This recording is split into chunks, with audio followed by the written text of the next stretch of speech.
Salut à tous, c'est Pang Cheno, bienvenue sur cette vidéo qui aujourd'hui va parler de routine, va parler de challenge.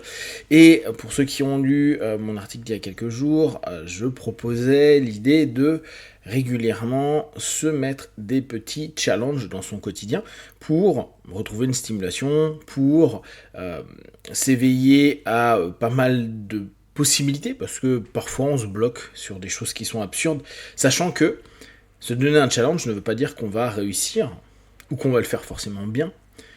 L'important, c'est de le faire. En somme, c'est retourner dans une notion d'action. C'est retourner dans quelque chose de concret et de palpable. Dès lors, on peut toujours se dire, bon, bah c'est cool, j'ai tenté, c'est une expérience comme une autre, j'ai aimé, j'ai pas aimé, j'y suis arrivé, j'y suis pas arrivé, je suis doué, je suis pas doué, ça n'a pas d'importance. C'est un paradoxe, parce que jouer sur les challenges, vouloir se stimuler, c'est une bonne chose. On sait, pour ceux qui aiment les énéagrammes, qu'il y a des personnalités qui aiment encore davantage se stimuler, qui ont besoin même de ça, qui vont sauter d'un objectif à un autre, d'une activité à un autre, d'une personne à une autre, etc. Néanmoins, il y a le principe qui pour nous est intéressant en psychopratique, en hypnose, etc., c'est la routine. La routine est ennuyante pour énormément de personnes. Beaucoup de personnes détestent. Je veux pas m'ennuyer, je fais toujours la même chose, je refuse le métro boulot dodo.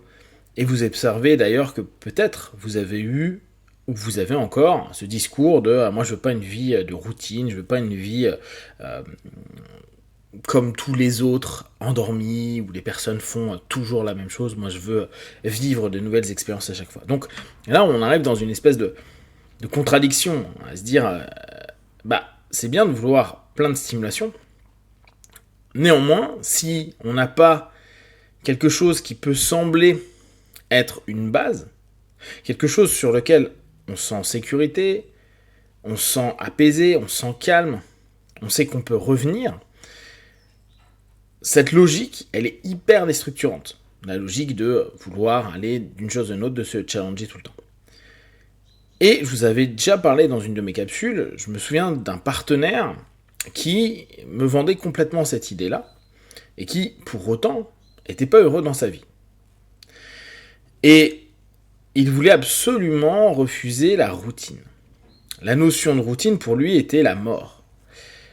Ce qui était assez amusant, c'est que, effectivement, c'était quelqu'un qui réussissait beaucoup dans le business, qui voyageait beaucoup, qui découvrait donc de nouveaux lieux, qui, de mémoire, avait une activité numérique, donc il était vraiment capable de bosser de partout dans le monde. Et il me disait, je reste un certain temps dans le pays, puis je repars, etc., etc. Et je lui montrais que même là-dedans, dans ces nouvelles expériences, il avait des routines. Je lui dis des routines pour trouver des hôtels ou des logements, des routines pour tes avions, des routines pour justement ne pas rester trop longtemps à un endroit pour ne pas t'ennuyer de cet endroit-là. Qu'on le veuille ou non, notre cerveau, il aime les routines. Pourquoi ? Diminution du stress, logique d'habituation, diminution de la perte d'énergie. Donc, se stimuler, oui, avoir, vous savez, une variable sur votre sinusoïde de vie, bien sûr. Le faire constamment, ça peut devenir problématique. Et vous connaissez certainement des potes ou des personnes que vous avez croisées qui ne s'arrêtent jamais, vous avez toujours l'impression qu'ils cherchent plus. Et quand on se pose un peu avec, on se rend compte que ils sont pas heureux. S'ils ne peuvent pas se stimuler, s'ils ne peuvent pas avoir quelque chose qui répond à leur stimulation, parce que, attention, ce n'est pas parce que... Hop, mon petit timer. Ce n'est pas parce que, à un moment donné, il y a cette notion de se dire je fais plein de choses, qu'ils arrivent à se nourrir de ces choses-là. Il y a des choses qu'ils vont vivre qui ne répondent pas du tout à leurs attentes. Se trouver des routines, faire des routines, déjà pour une discipline active, c'est chouette. Se dire, voilà, moi je suis capable de mettre en place tous les jours mon yoga le matin en me levant. Je suis capable d'aller faire mon petit footing. Je suis capable d'avoir ma diététique alimentaire. Diététique, c'est souvent alimentaire. Je suis capable d'avoir un ensemble de petites choses que je mets en place et qui me font du bien, parce que les routines, vu que on dépense moins d'énergie qu'on a l'habitude, etc., ça a quelque chose d'hyper agréable pour le corps, pour l'esprit. C'est des moments qui nous permettent parfois de nous mettre en off. Vous savez, c'est peut-être ça qui ennuie les gens, hein, c'est qu'on rentre dans une transe. Mais une transe qui est une transe complètement dissociative. Parfois, on n'est même plus présent complètement à ce qu'on est en train de faire, vu que c'est routinier, on a l'habitude, on prend la même route, on fait les mêmes gestes, on fait les mêmes recettes, on fait les mêmes mouvements, etc. Donc, on part dans une transe. Et paradoxalement, oui, on ne vit pas l'instant présent, on n'est pas dans l'hyperstimulation, vu qu'on est en train de se dissocier. Et cet élément méditatif a quelque chose de bon. Cet élément méditatif a quelque chose qui nous permet de revenir sur nous, sur des pensées, parfois même qui peuvent sembler absurdes. Je suis en train de faire quelque chose, et puis je pense à futures activités que je vais faire, ou à un mail que je dois passer, ou plein de choses comme ça.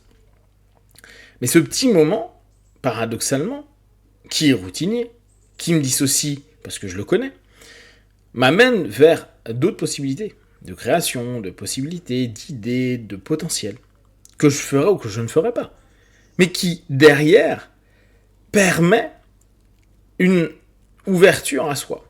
Celui de constamment vouloir se stimuler. Donc là, on n'est plus dans la notion du petit challenge, ma vie doit être constamment faite de choses merveilleuses et incroyables. Et là encore, je précise bien, la stimulation n'est pas forcément merveilleuse et incroyable. Pour les personnes qui, par exemple, peuvent travailler en auto-hypnose sur je veux plein de choses incroyables dans ma vie, je veux qu'il se passe plein de choses incroyables, attention à cette notion-là. Il se peut que vous ayez des trucs incroyables, mais en négatif. Des choses qui sont extraordinaires en pourri. C'est toujours orienté vers quelque chose qui serait cool. Sauf que on peut avoir pas mal d'événements, même dans une vie routinière, qui sont pas du tout prévus, donc qui sortent de la routine, et vous allez voir à quel point ces éléments qui sont challengeants à ce moment-là, qui en plus qui créent une stimulation, qui vous stimule, c'est pas dit, mais ça crée une stimulation, ne sont pas forcément ce que l'on attend et ce que l'on souhaite. Donc, trouver un juste équilibre, à un moment donné, à se dire, ok, moi je veux vivre ma vie avec suffisamment d'insight, d'éléments qui, à l'intérieur de moi, bougent, m'éclairent, me font avancer, me font comprendre, me font vivre des belles émotions. C'est carrément positif. Et vous pouvez le faire, aussi bien en vous déplaçant, qu'en lisant, qu'en méditant, qu'en allant rencontrer des gens dans votre quartier. On peut le faire de plein de façons. Après, qu'est-ce qui fait que beaucoup de personnes pour la stimulation vont devoir faire des choses hyper importantes ? Parce que souvent, ils ont l'impression que cette notion va se rapprocher d'une routine, de quelque chose de trop simple, de trop commun. Mais le simple et le commun, cette notion de routine, si vous l'avez, et puis pour beaucoup, mine de rien, vous avez peut-être des routines du quotidien non volontaires, mais amusez-vous à vous stimuler à avoir des routines du quotidien volontaires. Et là, on revient sur le matin, je fais mon yoga, je vais faire mon footing, je vais tous les jours lire 5 pages d'un livre, etc. etc. Des routines, c'est des routines que vous créez, une discipline active, mais qui n'est pas basée sur la routine de je dois aller au boulot, ou je dois m'occuper des enfants, ou je dois aller au bahut.